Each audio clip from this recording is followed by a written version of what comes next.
Previously on 천안 아저씨. 내가 음주를 하고서 뭔가 사고를 쳤어.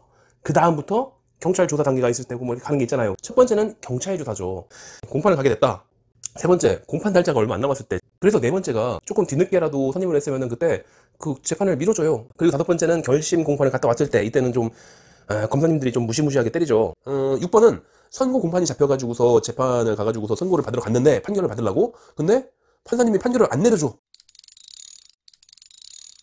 이제는 선고를 해야 되는데 가끔 판사님이 선고를 좀 더 미뤄주겠다고, 선고를 최대한 미뤄줄 테니까, 그러니까 선고를 딱 무조건 다 남들처럼 다 똑같이 하는 게 아니라 미뤄주기도 해요. 그때 주로 하시는 게 이제 피해자하고 합의를 꼭 봐라.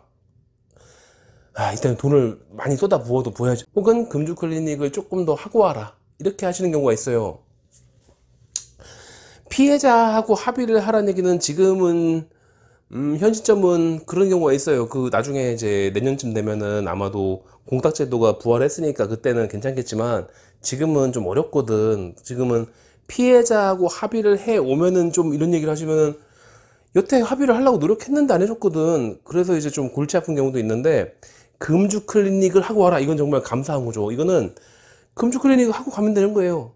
금주 클리닉만, 선고를 미뤄준 그 기간 동안만 그때까지만 성실히 하고 있으면은 좋은 결과를 주시겠다는 뜻이니까, 이거는 정말 고무적인 일이죠. 거기다가 피해자하고 합의를 할 수 있냐 없냐 이런 것들을 고민할 것도 아니고, 대신에 조금 성실히, 그리고 조금 제대로 된 금주 클리닉을 가야지 뭐 이상한 데 가시면 안 되고. 왜냐면은 이게 지금 판사님이 선고를 미뤄줬잖아요. 그러면 그만큼 검사한테도 시간이 있어요. 이게 검사가 알 수 있지. 이게 검사님이 알 수 있는 게, 이미 판사가 미루라고 했다는 얘기는 앞으로 잘 하고 오면은 그럼 선처를 해주겠다는 뜻인데, 내가 검사인데 내가 공판을 구했다는 얘기는 이 사람을 적어도 반드시 징역을 살리겠다 이런 것까지는 아니지만, 그래도 검사니까 간단하게 끝내주진 않을 거란 말이에요. 그런데 뻔히 한 달 이상 시간을 줬어. 그러면은 검사님도 그 시간 동안 준비를 할 수 있어요. 뭐를? 항소를. 보통 항소는 7일이면 되는데, 만약에 검사가 기분이 나쁜 상황이다 그러면 시간이 많이 남아 있으니까 조사할 수 있는 여유가 충분히 있거든. 금주 클리닉을 제대로 했는지 안 했는지 그걸 다 살펴보겠죠. 그러니까 그때는 좀 고무적인 일이긴 하지만 조심하긴 해야 돼요. 일곱 번째 단계가 집행유예. 일부러 집행유예를 원하시는 분들도 있죠. 그리고 집행유예는 누범 기간도 없거든. 그러니까 좋겠네? 이럴 수 있지만, 집행유예가 되면은 직장을 잘리는 분들이 있어요. 회사 내규가 그럴 수도 있고, 뭐 공무원이라든지 공기업이라든지 이런 데도 다 잘린다고 하는 것 같은데, 혹은 군경 이런 데 같은 경우에는 좀 징계를 좀 심하게 받고, 무슨 최소한 직위 해제라던가 아니면은 무급 정직 뭐 이런 거, 이때는 항소를 하죠. 되게 항소이기 때문에 뭔가 새로운 뭐 자료가 생겼다든지 새로운 증거가 있다든지 이런 것들을 가지고 가야지 항소가 될 거 아니에요. 그러니까 그때 항소가 기각되지 않는다면은 그때부터 시작해가지고서 다음 고등법원에 갈 때까지, 그때까지 할, 지금 일곱 번째 하고 있죠? 사실 이 영상은 4개월도 넘었거든요, 찍은 지가. 그걸 이제서야 시간이 나서, 사실은 시간이 났다고 하기에는 너무 이른 시간이긴 하지만, 어쨌건 이제서야 조금 시간이 나가지고 편집을 하는 거라서. 근데 뭐 중간에 하나가 날아가가지고 지금 앞뒤가 내용이 안 맞는 것 같아가지고 지금 뭐가 빠졌나 생각하고 있는 거예요. 대충 앞에 뒤에 내용을 보다 보니까, 일곱 번째는 집행유예를 좋아하는 사람들도 있을 수 있지만 돈이 안 나가니까, 근데 또 절대 안 되는 사람도 있다. 그러니까 벌금형까지는 그래도 괜찮아. 근데 집행유예는 이게 금고형, 징역형, 사실 그게 그거니까. 그러니까 결국에 집행유예는 내가 깜방에 갇혀 있어야 되는 사람이다 라는 그런 선고를 받은 거예요. 다만 그거에 대한 집행만 미뤄주는 거, 유예해 준 것 뿐이지. 어쨌건 감옥에 안 들어가는 거는 마찬가지이긴 하지만, 그렇지만 징역형을 받았다는 것들은 변함이 없어요. 감옥만 안 들어간 거지 감옥을 들어가야 되는 사람이라는 판단을 받은 거죠. 그러면 인생이 망가지는 분들이 있어요. 물론 인생을 대충 산 분들은 상관이 없겠지만, 인생을 나름대로 열심히 살았던 분들 같은 경우에는 그동안 쌓아온 것들이 한꺼번에 전부 다 무너지는 경우도 있다고. 회사는 잘리고 같은 종류의 직장에서는 받아주지 않고, 특히 성범죄에 대한 집행유예가 떨어졌다, 이거는 조금 더 커요. 아니, 딴 건 몰라도 성범죄에 대해서 징역형을 받은 사람이 감옥에 가지 않은 것만으로 거기까지만 하면은 주변의 시선이 어떻겠어요. 성범죄의 징역형은 어디 가서 말할 수가 없어요, 도대체. 그러니까 누군가는 집행유예가 떨어지면은 아싸 그 돈 굳었다고, 돈도 안 내고 누범 기간도 없고 그냥 옵션만 좀 적게 떨어진다면은 좋지. 그런 분들이 있는 반면에 누군가는 인생이 망가지기 때문에 집행유예를 선고를 받으면은 항소를 꼭 해야 돼요. 내가 내 손으로 항소를 해야 된다고. 그러면 고등법원 준비 다시 해야죠. 일반적으로 항소 변호사는 조금 더 비싼 편이고 자기 지금 받고 있는 그 현재 하고 있는 변호사가 그거를 그대로 연장해서 해줄 때는 또 추가 금액을 받는 편이고 또 대부분은 잘 안 가요. 예를 들어서 내가 지금까지 한 변호사가 천안 사람인데 천안에 있는 변호사인데 대전은 안 가겠대. 그럼 지금까지 했던 거 다 그냥 파토 내고서 이제 다시 이제 대전 가가지고 준비해야죠. 대개는 그리고 고등법원까지 갔을 때 그때 맡길 때는 일반적으로는 음주 전문 쪽인 경우가 많아요. 그분들은 대개는 반드시 금주 클리닉을 시키거든. 그럼 또 해야지 뭐. 환장하죠. 이미 지금 재판 준비하느라고 너무 오랜 시간 동안 있었고 나 술 끊을 수 있을 것 같아. 근데 거기에 대한 증빙을 또 해야 된대. 고등법원이니까 또 시간 또 걸려야 돼. 고등법원을 그대로 가는 게 아니라 항소를 하면은 항소를 한 것들이 되는지에 대해서 기각을 할지 말지를 또 그 결정을 하고 결정을 한 다음에 그 다음에 또 공판 날짜 잡고 공판을 받은 다음에 또 선고를 받고 이거를 또 해야 되는 거예요. 돈도 계속 나가죠. 변호사비는 변호사비대로 계속 나갈 테고 또 금주 클릭 하면은 그건 공짜간? 그래서 천안 브로커는 비용이 그래도 좀 싼 편이에요. 그래서 아마도 지난번 얘기를 할 때 7번째는 항소를 준비할 때 그때 또다시 이제 그 지옥 같은 상황이 다시 재현되는 거고 그때도 또 금주 클리닉 하고 있어야 되니까 돈은 징그럽게 많이 들어가고 있고 또 그때는 그때대로 저 같은 경우에는 하는 프로그램을 조금 바꿔요. 7번째는 이런 내용이었을 것 같고 8번째는 아마도 실형 얘기를 했을 거예요. 불구속 실형. 많은 분들이 좀 위험한 분들이 원하는 거예요. 근데 그게 그렇게 많지 않아요.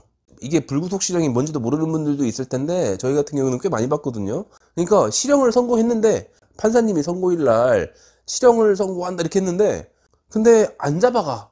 보통은 다 잡혀가지고서 쪽문으로 끌려가거든. 근데 안 잡아가고 항소를 하래 밖에서. 끌려간 분들은 뭐 집에 전화도 못해요. 나 지금 끌려간다 이런 전화도 못한다고. 지금 같은 경우에는 끌려가는 게 아니라 풀어주는 거예요 지금. 풀어준다는 얘기는 죄는 잘못했지만 지금 꼭 당장 구속해야 될 정도로 급한 상황은 아니거나 아니면은 자료가 좀 아쉽게끔 뭐 다 잘했는데 자료가 좀 준비가 좀 빈약해가지고 그래서 되게 시간을 다시 주신 거예요. 제가 본 불구속 실형들은 다 그랬어요. 그래서 이제 기회를 얻었으니까 고등법원에 가기 위해서 일단은 항소를 해야지. 항소를 하는데 분명히 항소가 기각당하는 일은 없겠죠. 법원에서 항소를 하라고 실형을 밀어준 건데 기각을 할 리가 있나. 그러니까 분명히 재판을 하게 될 거예요. 그럼 준비 죽어라 해야지 또. 이번에 항소할 때 준비를 대충 하면은 분명히 끌려간다는 얘기잖아요. 반드시. 그러니까 내가 감옥에 가기 싫은 마음만큼 정말 영혼을 끌어 모아야죠. 근데 미리 알고 계셔야 되는 부분은 있어요. 지금 실형 선고받은 사람 많잖아요. 그 법정에서도 그 단독 법원에서도 많이 있었을 거예요. 그 사람들은 다 지금 끌려갔다고.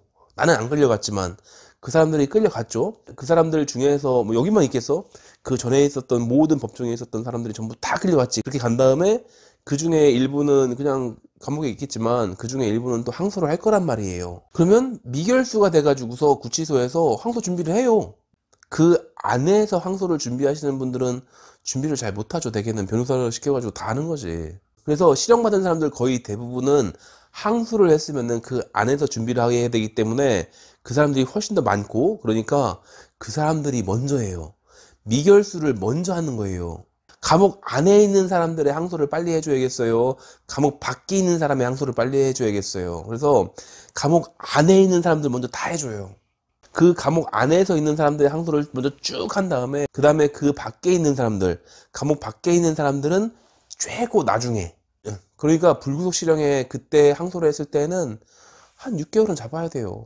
이제 다시 해야지. 또 반성문을 또 계속 쓰고 있고 금주 클리닉을 하든 돈이 없으면 금주 일지를 계속 쓰던 봉사 활동을 하든 정말 뭐든지 열심히 해야 돼요. 그냥 막 확 들어갔다 온다 뭐 이런 마음이면 편할 수 있을 텐데 그걸 안 하고 싶은 분들은 열심히 해야죠. 심지어는 이럴 것 같으면 그냥 단기로 갔다 오는 게 낫겠다 싶을 정도로 정말 죽을 똥 살똥하면서 준비한다고 다들. 심지어는 헌혈하다 지쳐가지고서 뭐 헌혈만 하간 뭐 가지고서 봉사활동하고 시간 남을 때마다 할 수 있는 거 전부 다 하고 있다가 그 다음에 뭐 헌혈도 하고 정기적으로 나중에 헌혈하러 갔다가 쫓겨나. 빈혈 때문에 못하겠대 더 이상.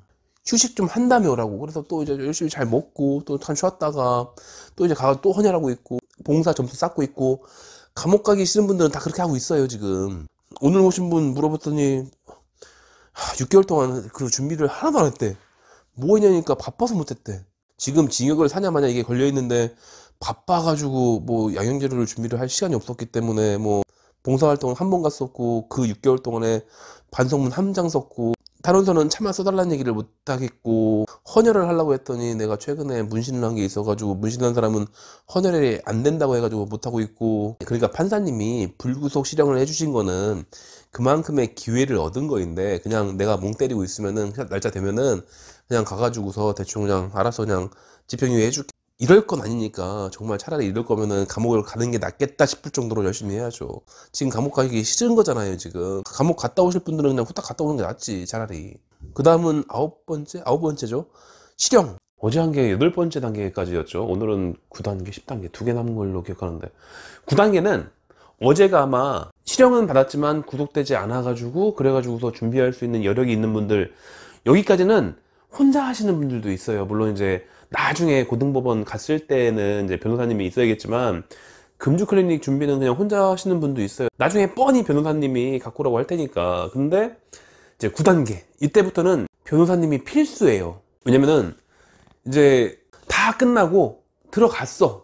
구속돼 가지고서 실형을 받아 가지고 들어가 있는 다음에 그 안에서 항소를 할 수도 있잖아요. 그때는 그래서 새로운 자료를 더 준비한다든지 아니면 그동안 밖에서 해왔던 금주 클리닉 치료를 유지를 하고 있다든지 이런 거를 해야 될 텐데 그래서 이제 또 이제 그런 것들을 자료로 내 가지고서 그 안에서 항소를 하겠다는 거잖아요. 근데 제가 볼 수가 없어요. 원래 여기를 다니시던 분이 안에 들어가 가지고서 변호사하고 얘기하고서 뭐 하던 것들을 계속 하자 이런 얘기를 하면 되겠는데 아주 생뚱맞게 처음 뵙는 분 초면인데 아니 보지도 않았는데 원거리에서 치료를 하는 게 불가능하죠. 요즘 코로나 어쩌고 비대면 어쩌고 이런 것도 단속을 좀 느슨하게 하는 것 뿐이지 좀 심하게 하면은 지금도 잡혀가고 있고 지난번에도 이분 선생님하고 처방한 적도 없어요. 아니 이건 제 처방. 이분도 선생님 쓰신 거지만 실제로 이 사람은 얼굴 본 적이 없다는 거죠. 현행법에 따르면 이런 식으로 비대면으로 어쩌고 한다는 정신과 의사들이 한꺼번에 전부 다 입건이 돼가지고 그 중에 한 절반 정도가 유죄를 받았거든. 근데 생판 보지도 못한 사람은 어떻게 보지도 않은 상태에서 금주 클리닉 한다 말이 안 되죠. 근데 그게 되는 게 있어요. 그 얼마 전에도 있었는데 당연히 이런 경우에는 무조건 변호사가 껴요. 근데 저한테 원하는 게 비대면 진료였어. 말도 안 되죠. 근데 또 말도 안 됩니다 안 합니다 이러는 건 아니니까 옛날에 이런 건 해봤는데 그러니까 처음 하는 건 아닐 테니까 12년 동안 했다니까. 그러니까 그동안 쭉 해왔는데 전에도 있었거든. 감옥에 갇혀 있는데 준비하는 분이 있었어요. 그래서 그에 대한 자료를 이렇게 써준 적이 있다. 그래서 이런 식의 프로그램에 이런 식으로 하면 되겠느냐. 이렇게 하면은 나도 합법이기 때문에 나도 할 수가 있는 거다. 그렇게 알려드리니까 그렇게 하자고. 그렇게 해가지고서 그건 최근에 한 거죠. 그런 방법들이 있어요. 물론 변호사가 꼭 있어야 돼요. 감옥에 가 있는 상태로 재판을 준비하는 거를 뭐 혼자 어떻게 그걸. 그래서 이거는 분명히 변호사님이 껴 있어야 돼요. 그때 하는 프로그램과 양형 자료는 굉장히 달라요. 그리고 10단계 10단계는 이거는 좀 슬픈 내용들일 수 있는데 전에 저희 환자분이랑 비슷한 얘기가 뉴스에 나와가지고 깜짝 놀랐어요. 원래는 이런 것들을 정리해 놓고 이런 타입이 아닌데 어쩌다 보니까 글을 쓸 일이 있어가지고 한번 정리를 해보다 보니까 정리를 하려면 기준이 있어야 될 거 아니에요. 그래서 뭐 처방별로 해볼까 프로그램별로 해볼까 이렇게 생각해 보다가 시간의 흐름에 따라서 쭉 하다 보니까 10가지 단계가 있더라고요. 10가지 단계로 해서 그때마다의 프로그램과 양형자료의 종류와 쓰는 스타일과 내용이 다 달라져야 될 텐데 그리고 받는 주체들 검사냐 판사냐 보호관찰관이냐 그러니까 이런 식으로 갈긴 갈 텐데 그래서 그렇기 때문에 이게 다 조금씩 다르니까 그러니까 다만 아주 심각한 상태인 거 좀 뒷부분에 있는 것들은 이제 변호사님이 거의 필수죠. 변호사님 없이 하기는 정말 힘들걸. 그래서 이런 식으로 분류가 된다 라면은 뭐 어차피 치료받는 분들이야 지금 다니시고 있는 그 금주클리닉 원장님들이 익숙하시겠지 뭐. 그러니까 거기에서 시키는 대로 하면 될 테고 그리고 전반적인 것들은 당연히 국선이라도 변호사 전문가가 하면 많이 다를 테니까.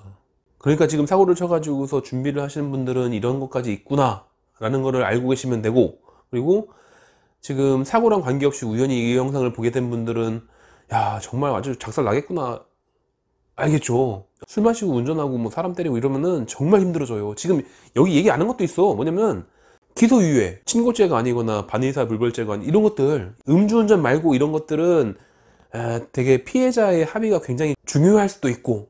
어제 얘기했나? 하여튼 지금 말한 거는, 이제 오늘 말한 거는 대개가 음주운전을 기준으로 얘기했다. 성범죄라던가 폭행사건이라던가 이런 것들은 좀 다를 수도 있는데, 일단 음주운전이 제일 많으니까 음주운전을 기준으로 했을 때는 이렇게 한 10가지 정도 이렇게 있다 라고 알고 계시면 되고, 가끔 음주운전을 하지만 안 걸려가지고서 다행이라고 생각하시는 분들 있잖아요. 요즘은 조금 많이 좀 엄해요. 그리고 앞으로 이 중에서, 이 10가지 단계 중에서 어떤 단계에 걸려가지고서 얼마나 고생하시게 될지 누구도 모르는 거니까. 그러니까 조심하세요.